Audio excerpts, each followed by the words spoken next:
This video will review adding and subtracting basic fractions. So for this problem, we're going to find the difference between 6/8 and 1/2. The first step using the 4-box method to organize our information is to rewrite the problem or write the problem vertically.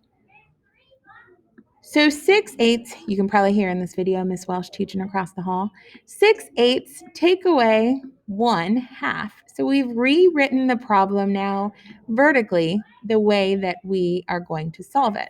Beside that, I'm going to write 2 more fraction bars because we're going to find a common multiple and then find equivalent fractions for 6/8 and 1/2. So to find a lowest common multiple, I'm going to list the factors of 8 and 2. You might be asking yourself, where did I get the numbers 8 and 2? Well, we need to find a common denominator, so we're going to list the multiples of both of the denominators that we already have. So because 2 is smaller, I'm going to start there.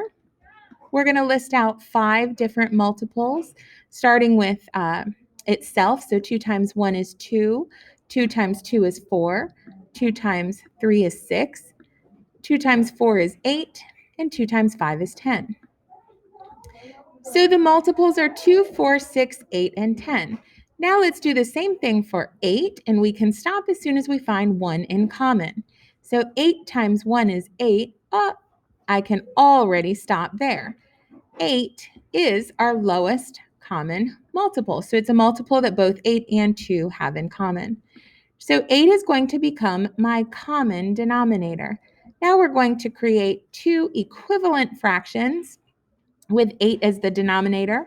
I'm not going to have to make any changes to 6/8, but I am going to have to look at 1/2 and decide how much bigger, how many times bigger did I have to make 2 to be equivalent to 8? So that was 4 times bigger. So I'm going to do the same thing to my numerator. 1 times 4 is 4. So this means 4/8 is equivalent to 1/2. So now I'm going to bring this problem down here with my common denominator so that I can solve. So this says 6/8 take away 4/8, take away because we're finding the difference. Now I can subtract my numerators. 6 take away 4, or the difference between 6 and 4, is 2. I had to write my answer over here because I ran out of space. And then 8, the denominator stays the same. So I ended up with 2/8. If I bring my answer over to the last box, the simplify box, I'm going to ask myself those questions. Can I divide by 2, 3, 5, or 7? So we need to look at both the numerator and the denominator to decide, can I divide 2 by 2 and 8 by 2? The answer is yes. So let's start there.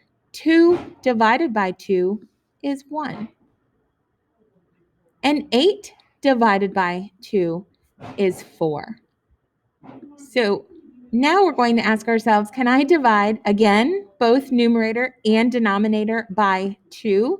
The answer is no. This is actually a prime number, 1. It can't be divided by anything but itself. So that means that 1/4 is in simplest form. So let's go back and check the reasonableness. Is it reasonable that 6/8 take away 1/2 is 1/4? And the answer is yes.